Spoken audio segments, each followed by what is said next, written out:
বিএনপির ভারপ্রাপ্ত চেয়ারম্যান তারেক রহমান বলেছেন, বিএনপি একটি জবাবদিহিতামূলক সরকার গঠন করতে চায়। কুমিল্লায় রাষ্ট্র কাঠামো মেরামতের ৩১ দফা নিয়ে বিভাগীয় কর্মশালায় ভার্চুয়ালি প্রধান অতিথির বক্তব্যে তিনি বলেন, বিএনপির উপর এদেশের মানুষের আস্থা রয়েছে। নেতাকর্মীদের এই বিশ্বাস ধরে রাখার আহ্বান জানান তিনি। হুমায়ুন কবির রনির পাঠানো তথ্যচিত্রে ডেস্ক রিপোর্ট। সকালে কুমিল্লা নগরীর ফানটাউন পার্কের অডিটোরিয়ামে রাষ্ট্র কাঠামো মেরামতের ৩১ দফা ও জনসম্পৃক্ততা বিষয়ক কুমিল্লা বিভাগীয় প্রশিক্ষণ কর্মশালায় উপস্থিত হন বিএনপির নেতারা। সেখানে স্বাগত বক্তব্যে দলের ভারপ্রাপ্ত চেয়ারম্যান জনগণের আস্থা ধরে রাখতে নেতাকর্মীদের প্রতি আহ্বান জানান।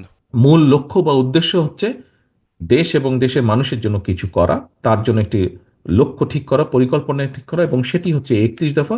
আপনাদেরকে দেখে মানুষ বুঝবে বিএনপি কি।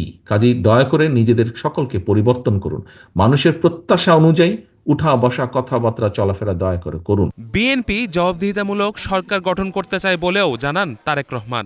আমরা চাই আগামী দিনে দেশে একটি জবাবদিহিতার সরকার শুরু হোক। একমাত্র ওয়ালটন এসি দিচ্ছে 1 বছরের রিপ্লেসমেন্ট গ্যারান্টি। প্রত্যেককে জবাব দিতে হবে, জনগণের কাছে প্রত্যেকের জবাবদিহিতা থাকতে হবে। এর আগে সকালে কর্মশালায় বিএনপির স্থায়ী কমিটির সদস্য ডক্টর খন্দকার মোশাররফ হোসেন বলেন, একটি মহল চেষ্টা করছে সংস্কারের নামে নির্বাচন বিলম্ব করতে। তাদেরকে ক্ষমতা ছেড়ে দিতে হলে জনগণের নির্বাচিত প্রতিনিধিদের কাছে ছাড়তে হবে। তার জন্য প্রয়োজন একটি নির্বাচন। অতি দ্রুত সংস্কার করে নির্বাচনী রোডম্যাপ দেওয়ার আহ্বান জানান তিনি। আমরা বলতে চাই, এই সংস্কারের কথা আমরা চিন্তা করে রেখেছি। Yusuf Hasan Naim, desk report, ২১ television.